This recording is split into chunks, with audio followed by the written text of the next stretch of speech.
You said before about how you build up self-esteem and confidence and stuff. And there's this quote from one of my friends, Alex Hormozy, that says, "You don't become confident by shouting affirmations in the mirror, but by having a stack of undeniable proof that you are who you say you are. Outwork your self-doubt." Yes. That's nailed. Nailed. Completely nailed. Yes. Because a lot of people will, and some of these motivational people out here, it's the funniest thing in the world to me. They'll go and say, when you wake up in the morning, pound your chest. Fucking look at yourself in the mirror and do all this fucking bullshit. I hope it works. What works for me is that everyday resume. The things I know I've accomplished, the things I know I've done, real hard work, the real calluses on my mind, the real calluses on my hands. That's it. You don't need to pound your chest in the mirror anymore if you have that. It seems like, especially with confidence, right, or self-esteem, there's a relationship between confidence and competence.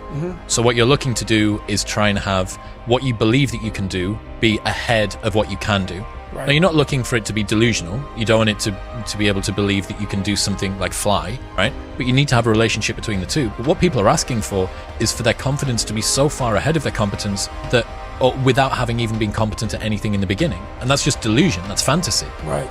Well, I believe that you have to build belief. Belief is like, there's an after school special belief where the mom says, believe in yourself, and that's all great. There's also a built belief. And the built belief is one where you are constantly, like for me, I came from a bad place. How I build belief is through the daunting tasks I put myself through. So that's proof positive that I can. So it correlates. And that's how this piece of shit kid that I once thought I was built belief by saying, I was in 3 hell weeks. I went to Ranger School. I tried out for Delta Selection. Undeniable stack of proof. That is proof, motherfucker. So whenever you think you can't, confidence comes from the thing that you built. You must build belief. You must build confidence. It can't be like, hey, I'm gonna go knock that shit out. You gotta look over here and say, I can knock that shit out. It's belief, and it's built on what you put in to yourself. Another friend sent me a message this morning knowing that we had this big thing that we've been working toward for a long time today. He said, Nietzsche said, "I know of no better life purpose than to perish in attempting the great and impossible. The fact that something seems impossible shouldn't be a reason to not pursue it. That's exactly what makes it worth pursuing. Where would the courage and greatness be if success was certain and there was no risk? The only true failure is shrinking away from life's challenges." Nailed that one also. 2 for 2. Nailed that one also, man. Yeah, it's that dealing with laziness and self-doubt thing, I think.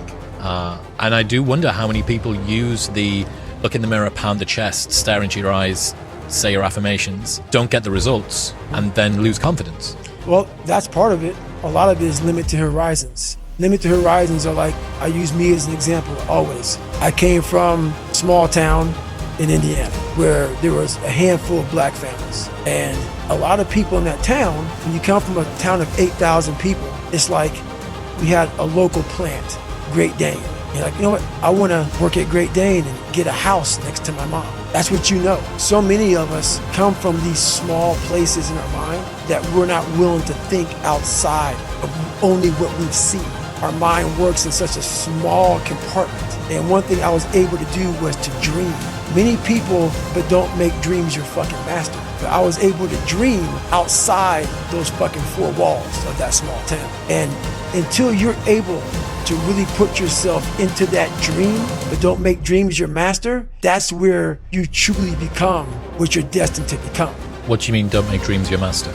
A lot of people sit back and they dream about being a sports figure, or dream about being a SEAL, or dream about being an astronaut. And all it is a motherfucking dream. They don't put the work behind the dream. That dream has become their fucking master. When you become the master of your fucking dream is when you say, I want to go be a Navy SEAL. And you say, okay, I'm going to lose 106 pounds in less than 3 fucking months. The dream was the one thing I thought about, and the dream was now gone. Now, what comes in, the dream goes away, and the fucking laundry list of fucking details and tasks come up. Gotta do this, gotta do this, gotta do this, gotta do this. That's when you become the master of your dream. So a lot of people out there dreaming. Ryan Holiday says, talking about the thing and doing the thing vie for the same resources. Allocate yours appropriately. That's it, that's it. That's the way it works as well. It's the way that the brain works. You can actually get these kicks of dopamine by telling your friends about, I'm going to be a Navy SEAL, I'm going to start my training next week, it's going to be great, I'm going to feel like this. Feels good. It feels good to talk about that shit, man. It actually makes you feel good, makes you feel proud, all that shit. But guess what happens? That alarm clock goes off at 4 a.m. to train. I don't want to be a SEAL today. I don't want to be whatever today. I'll start tomorrow. And that's the usual pattern of people's lives. That's why I talk about clearing out the mind. Until you really want to do something, you always get be a talker. You always get run your fucking mouth. You don't just wake up and just rocky the shit. You gotta wake up and think about, there's a process to getting better. And that process is never finished.